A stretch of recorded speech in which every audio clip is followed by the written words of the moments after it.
Odil aka, 2026-yilda mebelda qanday trendlar kuzatiladi? 2026-yilda 3 yo'nalish bo'yicha o'z fikrimni aytib o'taman.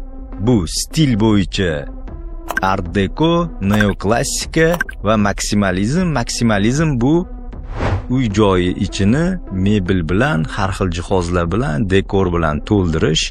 Mebelda ishlatiladigan materiallarga kelsak, tilla metal o'yindan chiqadi, o'rniga natural daraxt kirib keladi. Stollar ustida shpon ishlatiladi va tabiiy ranglardan foydalaniladi.